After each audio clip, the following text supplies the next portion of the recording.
Advance is the market leader in recruitment. They have trained their AI on a staggering 85 million resumes. Let Advance accurately predict the best job for your candidates. Go to advance.com to read more about their solutions. Advance, not a recruitment tool, but a paradigm shift in work tech.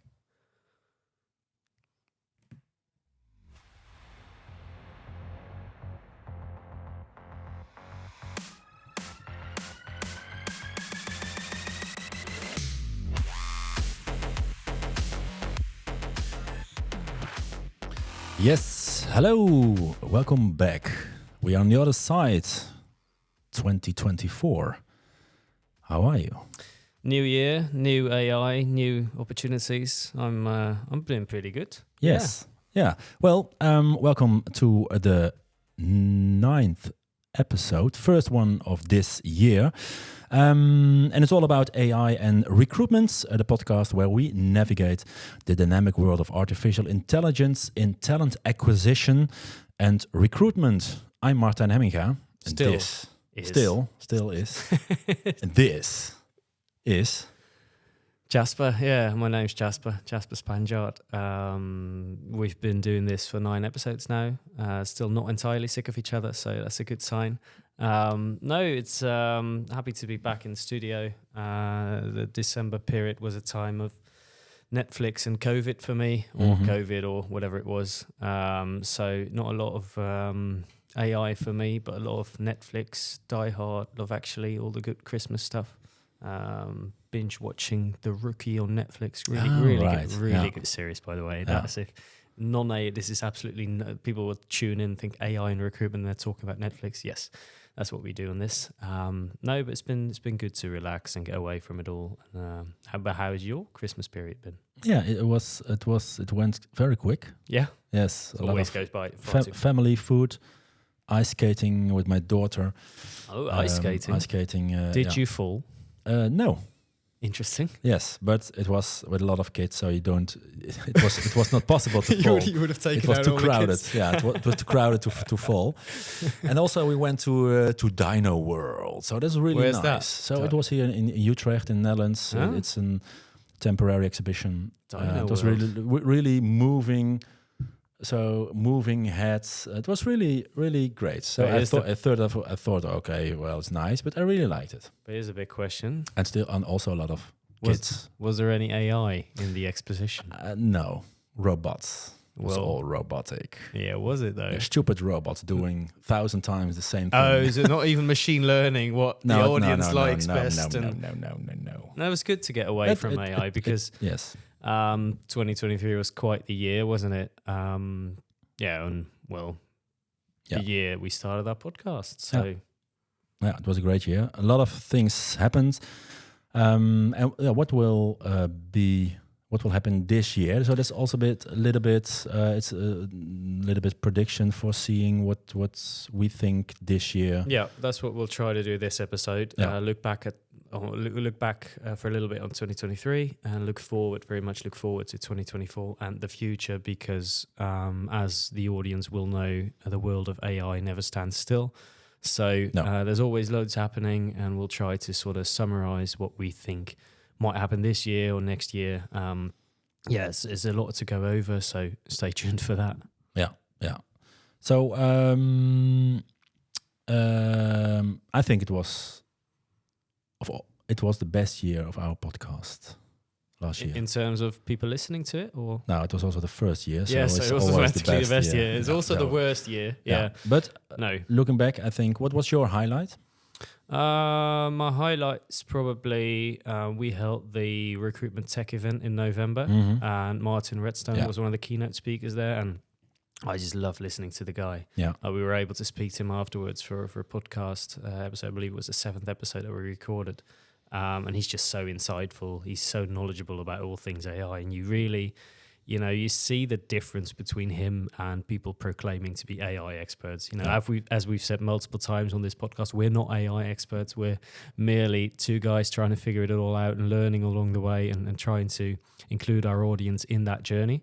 But for me, Martin Redstone is one of the few people that really knows what he's talking about, just from the years of experience that he's had with conversational AI, and he really seems ahead of the game in terms of his predictions and the way he sees things. So for me, that in that hour that we spoke to him, I learned so much. So and his keynote was phenomenal as well. He's a great person. Yeah.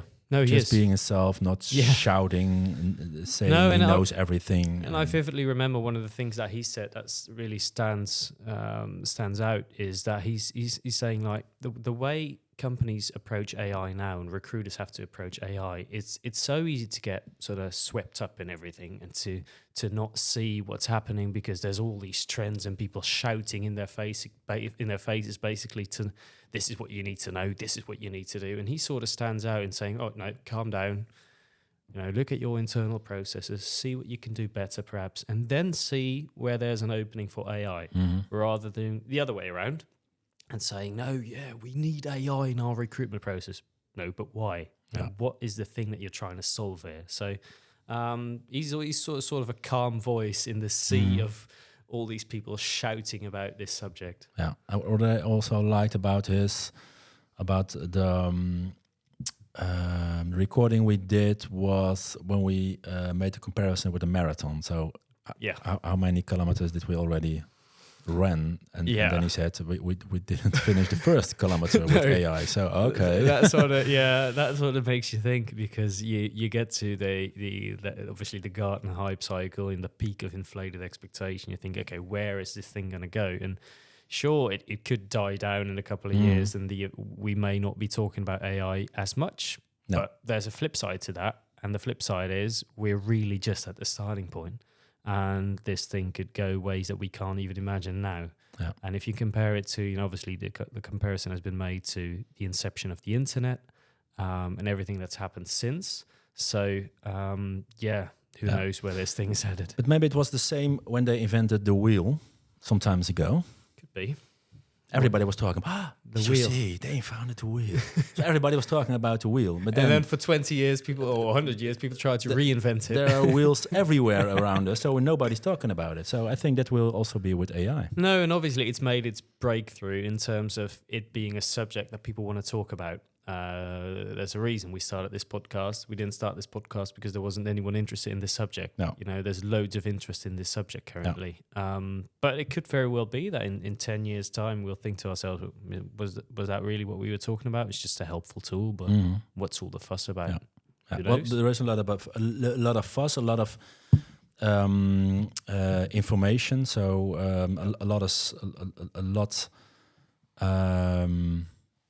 a lot is happening, but not everything is news. Exactly. Newsworthy. Yeah, and I believe that's also where our opportunity and our job lies in trying to dissect that. Yeah. So what is interesting for our audience, and what is some of the stuff that there's no point of knowing really, because there's just too much. Yeah. So. And I know one of the first episodes, we also talked about all the press releases we got from the vendors saying, we've got AI implemented and some ChatGPT integration for the job descriptions. You just asked me what my highlight was. That's probably my low point. That was your low point. Getting thousands of press releases that were essentially the same, right? Oh, we've got a vacancy text generator using AI. Well, good job. Thousands. There's already 1,000 out there. So, I mean, I think for 2024, I think the big thing I'll be looking at is, what are some of the companies, because there's going to be so many AI startups. I don't think it's incomprehensible how many we'll see, but how many will actually add value and how many will actually do something that 20 competitors aren't already doing. Yeah. That's the big one for me. Yeah. So, and then I with all respect to all the tools who do their best within writing better job descriptions, that's something. If you got the good prompt, you can the right prompt. You can use ChatGPT, especially for this. Yep. So I think that's for me one of the plus points of the podcast was my English, my English. It's getting much better, isn't it? It's getting better. It's better almost, than Duolingo. It's almost the Cambridge English. No, not. But it's getting better. I'm not dreaming English yet, but Oh, you will be. I will, maybe. There'll come a point where you... Yeah. So let's keep practicing this year. Yeah, we need to make more episodes. So why do you make a podcast about AI? Well, I can practice my English. Just practice my English. Yeah, it is. Yeah. So are there some other things? To go over 2023? No. I don't think so. But there's a nice segue that we can make in terms of 2024. Oh. Because is there something happening? February? The 1st of February, to be exact. Let's check my agenda. It's not too far away. Oh, yes. We will have an exclusive free event for people to visit online. It's called the AI in Recruitment Outlook 2024. And if you Google that sentence, the first thing that come up, it's us. So we've done a good job, SEO-wise. Yes. So during the event, we'll go over all these types of things. We'll go over the latest trends, figures, insights about all things AI. We'll air an exclusive interview with, we can announce the name now, Brando Benifei, who's an Italian member of European Parliament and a big driving force behind the AI Act that's just been adopted. Very interesting.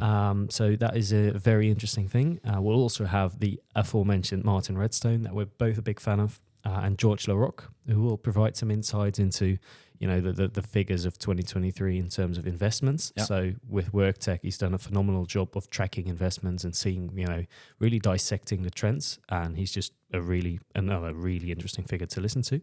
So I think for our audience, the best thing to do is just go to our website, www.ai-in-recruitment.com/Outlook 2024 and sign up because it's free, and why not? It's free, and if you're on our website, just participate also in our research. Yep. Some small research about how you, as a recruiter, look at the use of AI. What tools do you use? It's short, I think, within 4 or 5 minutes. Tops, 3. Maybe even. 3 even. If you really don't care, 1 minute, and you can fly through it if you want. If you check all the first questions, then it will be 1 minute. But no. Just it's interesting to see 1 year and 2 months after, especially the launch of ChatGPT, because generative AIs for a lot of people it's only ChatGPT. Yeah. It's much bigger, of course. Yeah, but so I like it. So sign up for the event, the 1st of February, on our website. And you heard it from the start. We have a podcast sponsor. Yes, we do. Yes, indeed. 8 Fonts. So you heard me roughly go over what they do. We're really happy they're partnering with us on this. They're a really interesting company, have been for years. So they're also a partner of the event on February 1st. Yes. And we'll have Laurens Waling join us in the talk show, and we'll have him also as a podcast guest later on. I've heard him speak quite a few times at multiple events, and he's always able to capture the attention of the crowd. So really interesting figure in the world of recruitment and AI. I love his job. Yeah. Because he's chief, what is this job? Evangelist. I want to be a chief evangelist somewhere. Yes. Yeah. You could make the argument that you're the chief evangelist of some companies. I'm chief evangelist. I don't know. I still think about, so he has probably the AI Bible with it as an evangelist. Has to, yeah. So, but he will be there the 1st of February here in the studio. He'll be here in studio, and we're excited to welcome him. And make sure you check out 8vans.com. 8 as a number, Vans from Advance. With that being said, I think it's time to delve into something. Yes. The first 2024 AI news. Still love that jingle. Yeah. It's good, isn't it? Yeah. News makes you feel like you're really listening to something worthwhile. Yes. So you've heard me mention it briefly when describing someone that was going to speak at the event. But buckle up, everyone, because the European has dropped the mic with its first EU AI Act. It's essentially the world's first AI law. The Avengers of legislation. Well, not really, but let's delve into it a little bit, because AI is finally getting its own set of rules. The EU wants AI to be safe, transparent, traceable, non-discriminatory, and eco-friendly. That's the words they use. So they've sort of nailed down it to different risk levels for AI. So there's the unacceptable risk. like AI-powered toys, encouraging kids to live dangerously. Not allowed, sadly. And there's also high risk where AI meddling with safety or fundamental rights gets a really stern look. So that includes recruitment systems. They've been essentially placed on the high risk list. It had been known for a while, had been anticipated for a while, but that is now the case. And that's the big news. And let's not forget our buddy, the third co-host of this podcast, ChatGPT, because generative AI like that has to follow some ground rules and no illegal content, transparent disclosures, summaries, and summaries of all copyrighted data. So before all MEPs have their say on the agreement, Parliament's Internal Market and Civil Liberties Committees will vote on it. So it's close. Yeah. It's there. The legislation is there. It now needs to be voted on. But I mean, it's a step in the right direction, I guess. There was the last year in November, December, they had some discussions, especially the big tech companies, but also the European. There aren't that much big. I've got some news from a French company later on, but even the Europe ChatGPTs say they don't want to have the EU Act, AI Act, not that stern or strict. Strict. So not that strict. And these are all generative AI tools. So I think what you just talked about, they got a minimum of where they have to restrict it to. Yeah, what they're restricted to. Yeah. I mean, let's see where it goes. I'll be curious to hear from the European Commission as well, because I'm really interested to see what's gone behind the making of this act. Yeah, and I'm a little bit a European chauvinist. Yes, you are. Yes. So here's my AI news. In the overload of US parties on the field of AI, yes, there's a French artificial intelligence startup, Mistral AI, and they raised 385 million euros in investment. So that's a lot of money. There's a lot of money, especially for a European company. They are now worth 2 billion euros, of course, not dollars. Yeah, dollars. That's Europe. It's not Europe. Yes. They were founded in May last year. So wow. So we had later on we will dive a little bit in Nvidia, but also this was we should invest in this. They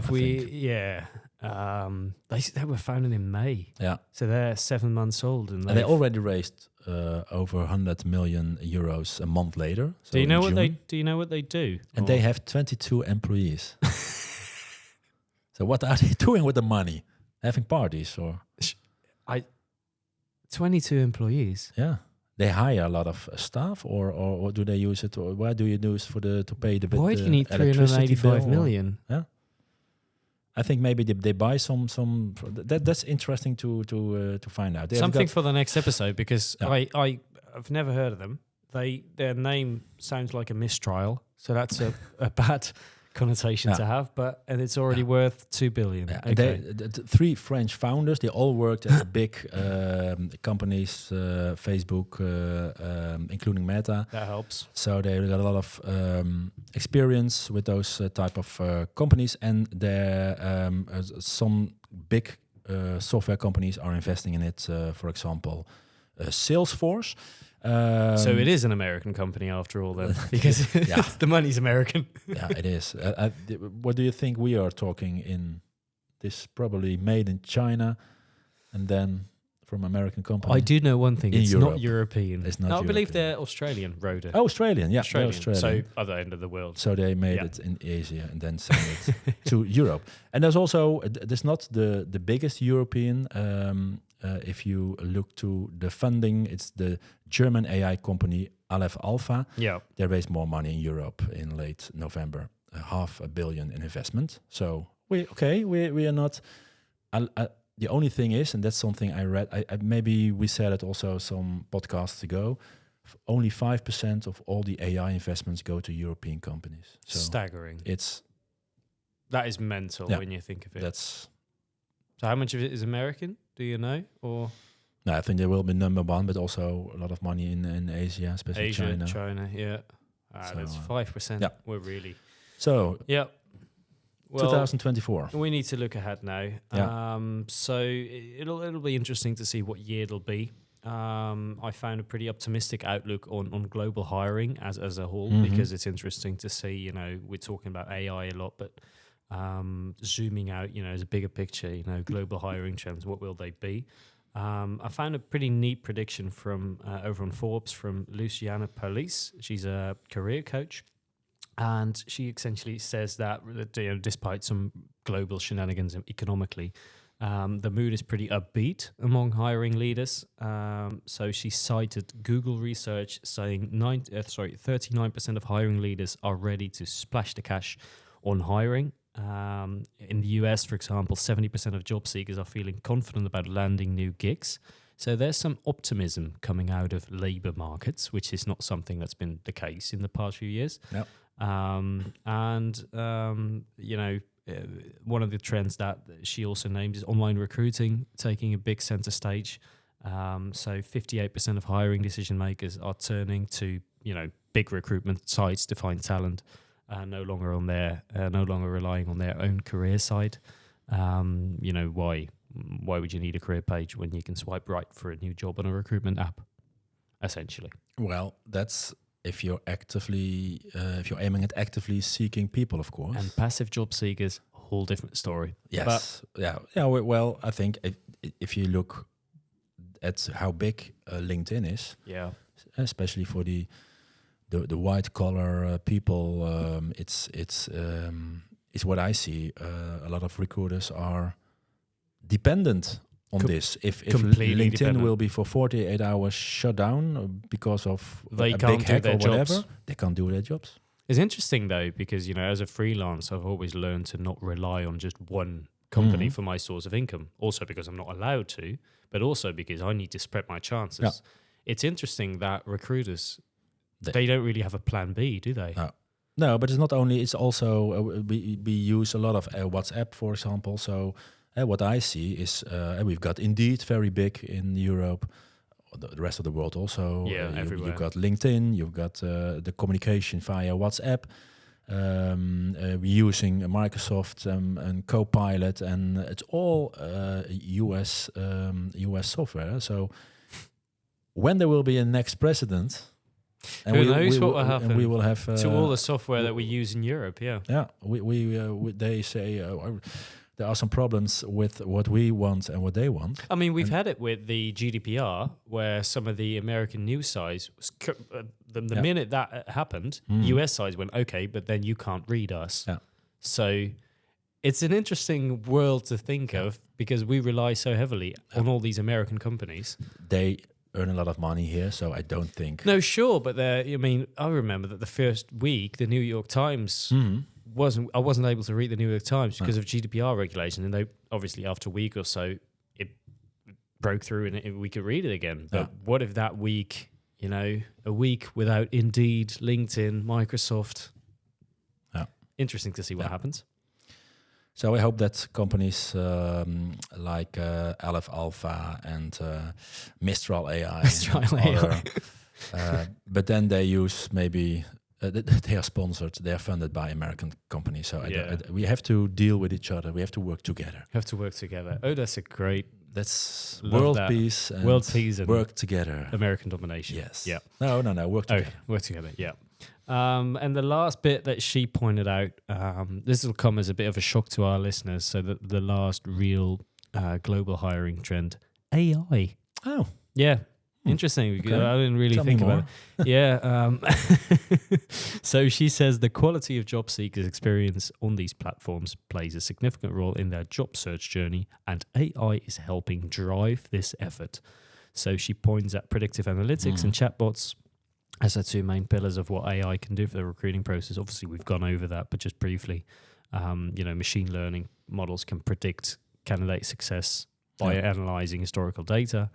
allowing recruiters to make more informed hiring decisions. AI-powered chatbots obviously do the candidate side of things, engaging with them in real time, making sure that their questions are answered within a minute, essentially, and keeping them interested in a job rather than them having to wait 2 days before they get an email and a reply.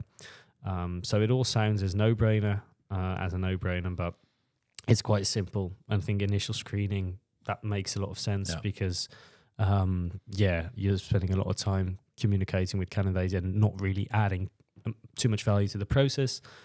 Predictive hiring, I don't think that'll happen as long as we rely on CVs. That's just my personal opinion. I know I've done quite a bit of CV bashing in the past 9-8 episodes.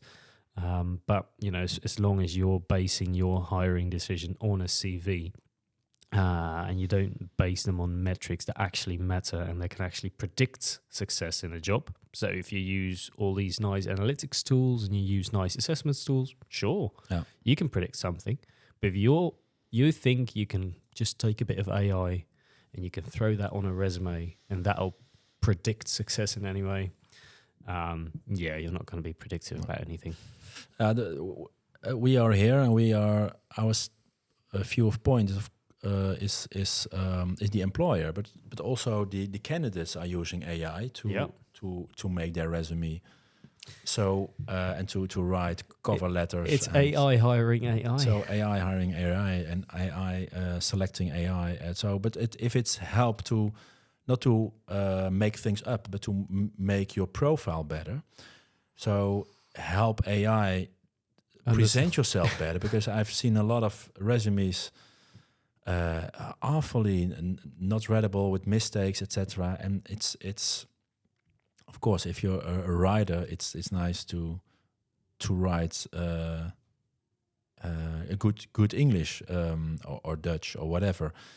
But for a lot of jobs, it's not necessary. No, and I think it all just comes down to the point that we've been using these things for decades upon decades upon decades now. And, why would someone who makes shoes, for example, or is, I don't know, a developer of a shoe design, I don't know, just thinking of a random job, why would he or she need to be able to write a cover letter? Like, just have them on the job. Think of 2 assessments of skills that they need on the job. Test that, and you'll have a predictive analytics. I hope we stop in this year with all cover letters. Oh, cover letters! Otherwise, don't get me started on cover letters. Especially now, if you can. I think I will be a ChatGPT great addition to the team. Yeah, I think I'll be great because I am so motivated. Yeah. What's something I had some discussion this weekend with the neighbor New Year's party we had. Ooh, interesting. So they had some kids from around 10 years old. They went to typing class. Okay, yeah, sure. So I know that. Yeah. And 30 years ago, I said, no, I don't need it. I will take a secretary. No, I don't have a secretary. But now I thought, well, do you?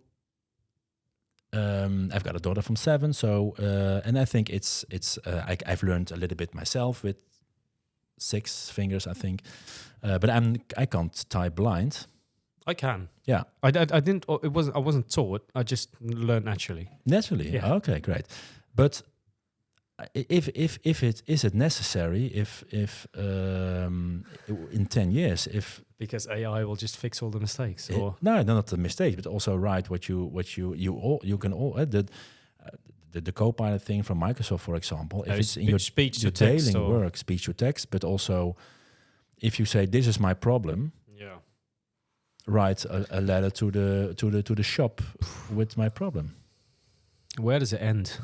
I don't know. It's interesting. It makes for a great. Solve it. It makes for. It's a real nice discussion. I thought, is it still necessary? They said it's necessary, but I think they not hosting an AI and recruitment podcast show. No, they don't know what's happening. No, and again, it's one of these things where I had the discussion, at a birthday party last week, where you go, the guy goes and says to me, like, I'd be worried if I were you, because you write texts, don't you?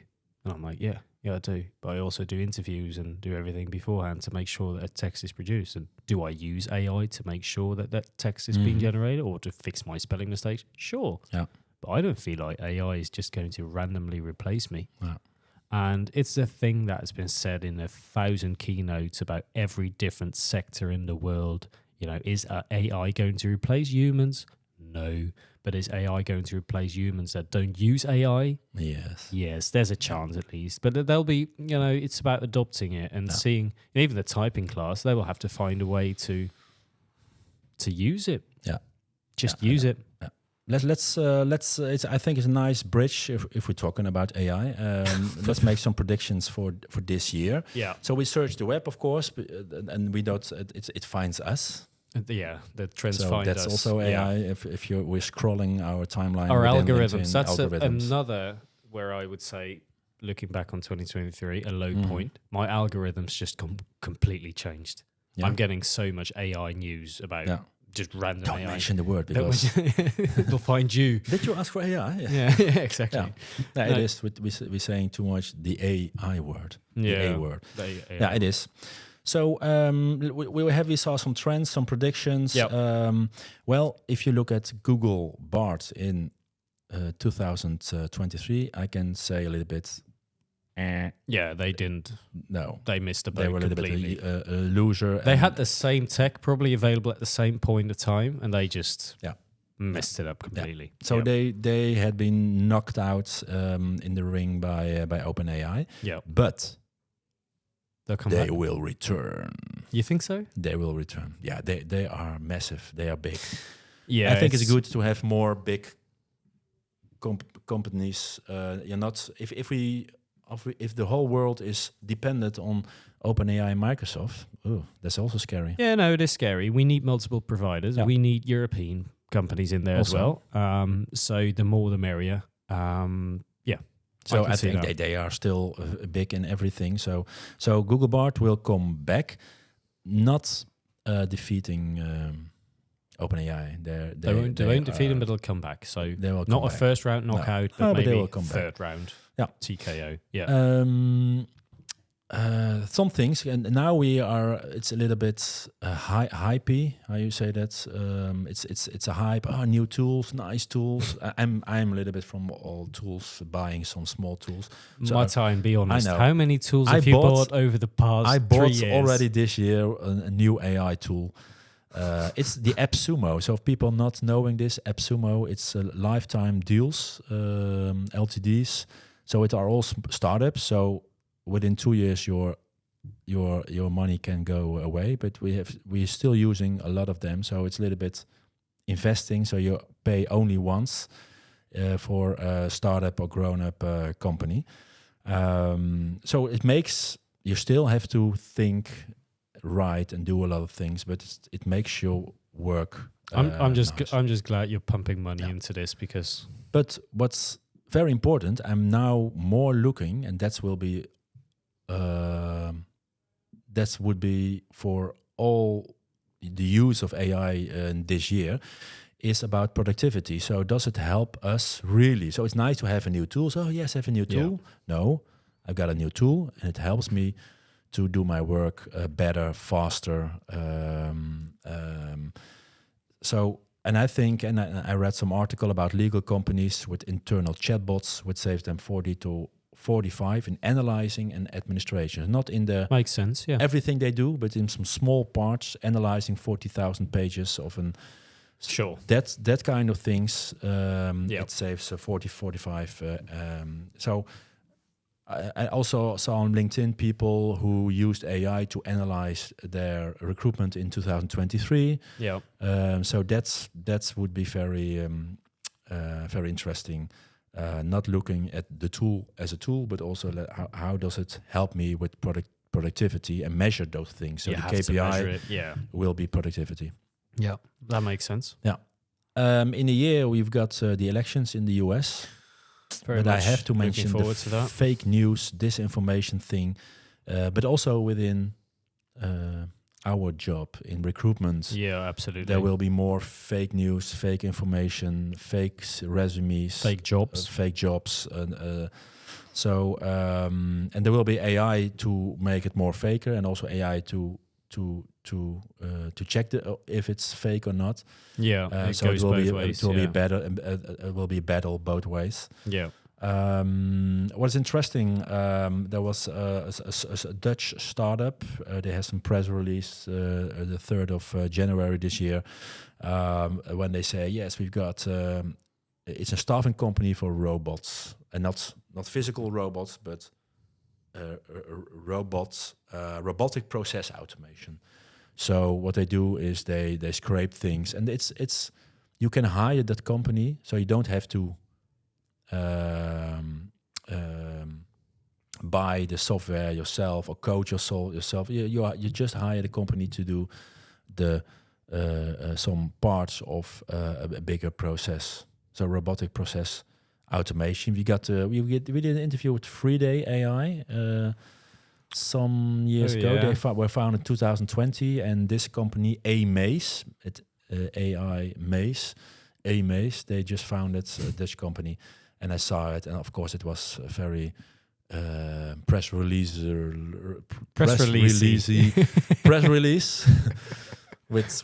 with staggering, great incredible words, incredible world-changing words. I don't think if I can please advise everyone who writes a press release, just don't throw all these words in there. Just give it to us blunt. Yeah. No, yeah. So I think it's great. So if you don't have the power and the knowledge to do it yourself, just hire via a robot staffing company these things. Then, if I look, and I bought a lot of single trick AI tools. Did you really? Yes. But now there will be something like Microsoft Copilot. There's a lot of communication about it. I, for example, I use also a Dutch tool for recording the team meetings only for the people in the team, and then summarizing it's summarizing, but also say Jasper said it, Martijn said that, these are the action points. So really not only translating it, but also knows what you're saying and make that real detect. So, but I think that will be within Microsoft Copilot. So why should you use that single trick tool for this? Exactly. So I think a lot of these single trick tools will eventually die because it's going to be, there's going to be a bigger tool that uses all these different things. So you don't need, you don't need to buy 25 tools a year. 25,000 tools. You can just buy one and it'll work. Yeah, it makes sense. Yeah. So the other thing is, if you're listening and you have Nvidia stocks, well done. Especially if you bought them 2 years ago. Well done. Yeah. You're living in a mansion in Los Angeles and you're overlooking the world and you think to yourself, well, yeah, I did that. Yeah, and listening all day to podcasts, including ours. And the rest of the world will think, oh, crap, we should have invested. We would definitely go and do an episode in your mansion. Oh, yeah. We'll come. New York. We'll come. Los Angeles, talk about anywhere. The Nvidia stocks. If you don't know Nvidia, because they make, for example, the graphic cards for your, they're a chip maker making the graphic cards. Also, in our studio, we've got a new PC with a very scarce video card within it. It took us a month before it came over. But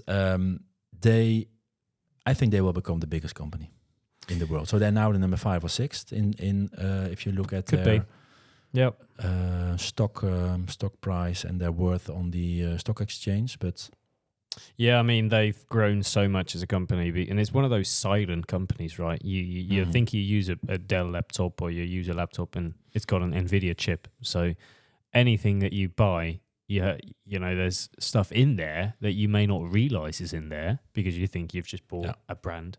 But if you delve into these things, Nvidia chips are everywhere. Yeah. And especially with AI, you need, to be able to use AI, you need a lot of data storage, like you need storage room. So invest in data centers also, because that's where the storage is at. Yeah. And you need a chip because you need something to be processed. Yeah. And you need something to turn from text into video or audio, and that's why you need an Nvidia chip. Yeah. So if anyone listening from Nvidia, please sponsor the podcast as well, because we'll talk a lot about you. As we do. As we Nvidia. probably will do anyway. Yeah, so it's Nvidia. I have to think about Intel inside. It's now Nvidia inside, which make the difference. And they managed to achieve a total return of 237% last year in raising also if you look at the revenue forecasts, it's still growing. It's just I should have invested. Yeah, it's big. Oh well. So some highlights, some predictions. What will be this year? I would say next year, but that's 2025. Yeah. What will be on the roadmap for this year? We do a lot of podcasts, of course, and. What was you mentioned something about the 1st of February? 1st of February. Yeah.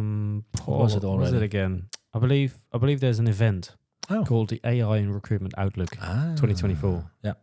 It's free. Yes. Go to our website. -recruitment.com/outlook 2024. Or just Google it if it's easier. Yes. Like if you don't know what all these hyphens mean, just Google it and you'll find it. Yeah. In Dutch we call it streepje, koppelteken.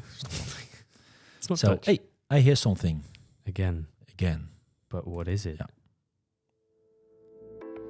ChatGPT news.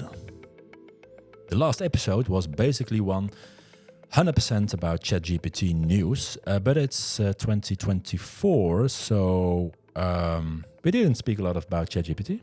No.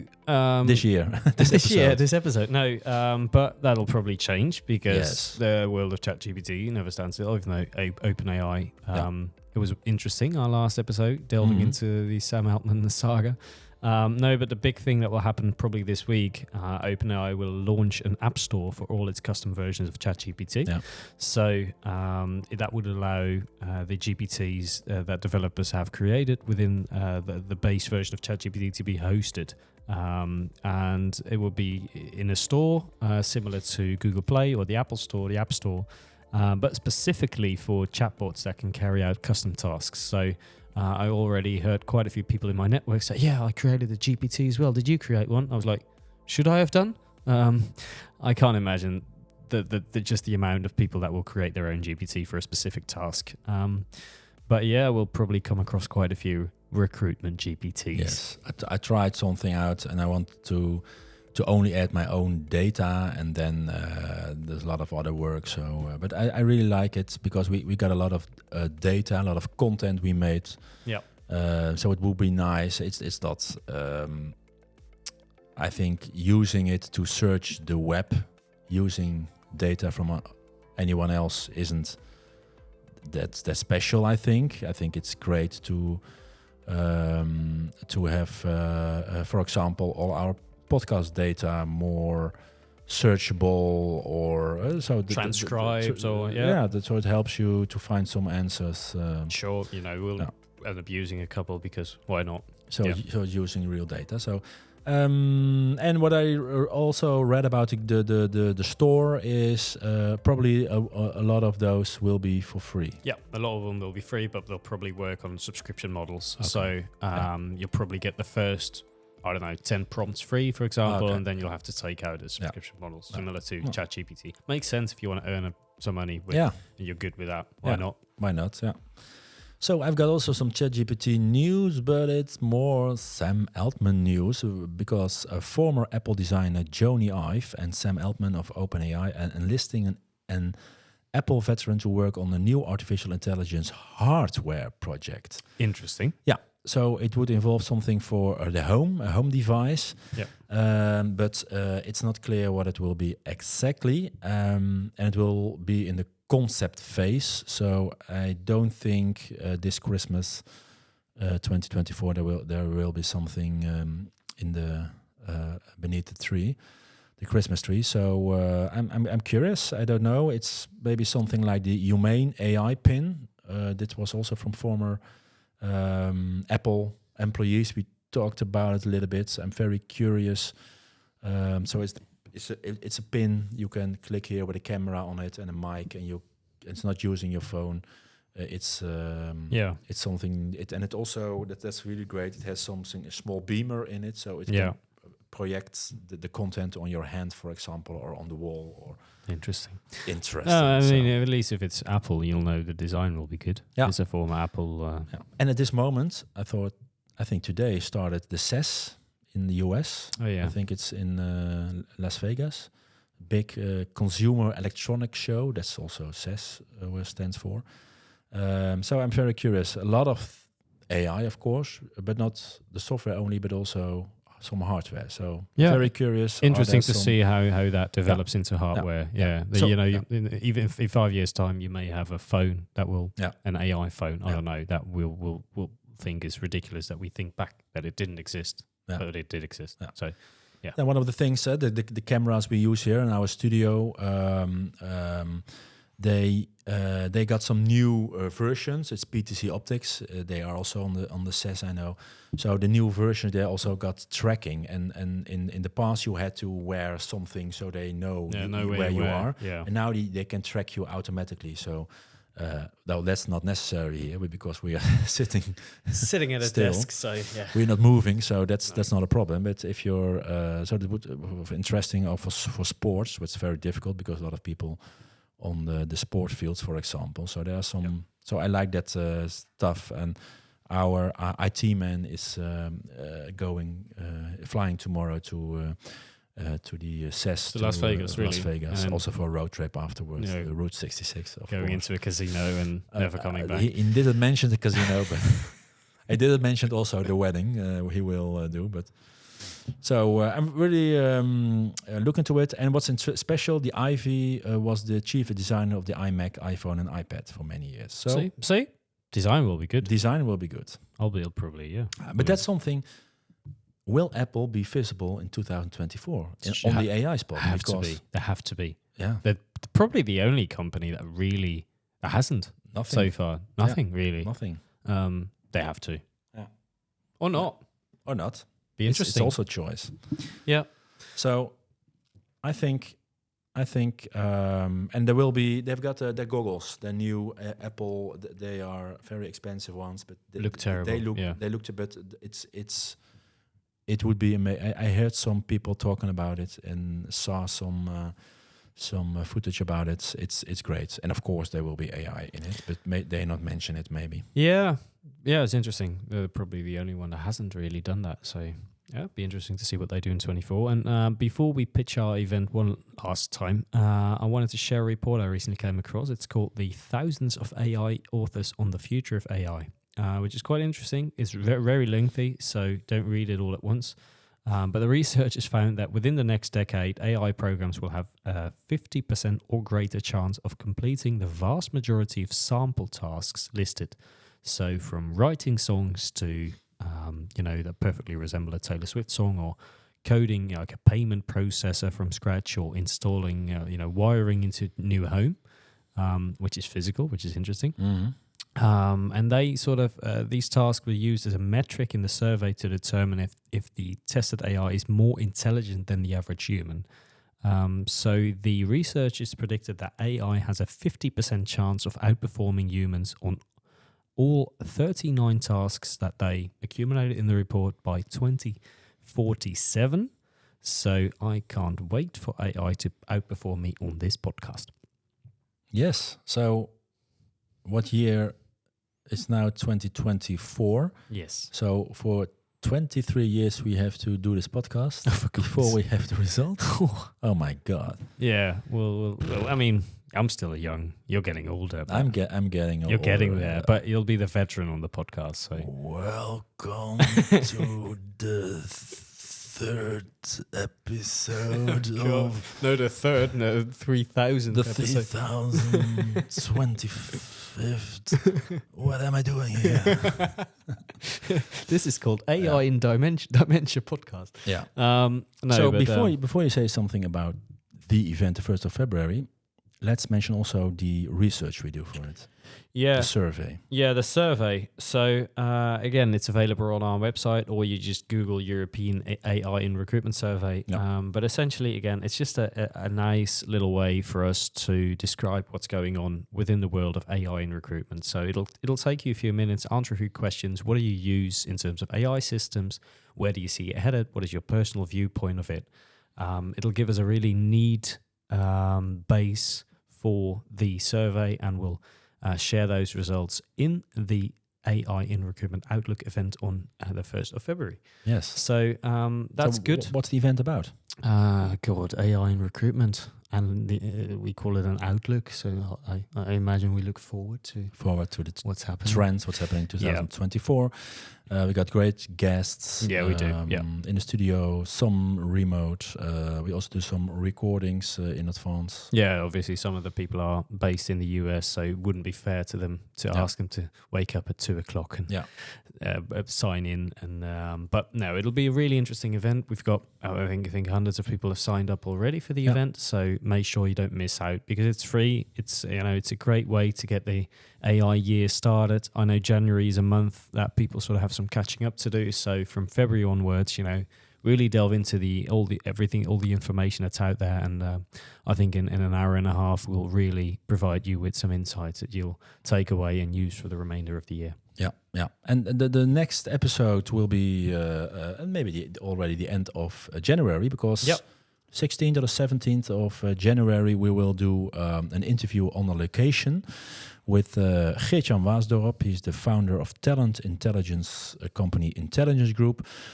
He's also a co-founder of an AI startup, recruitagents.ai. We already mentioned it.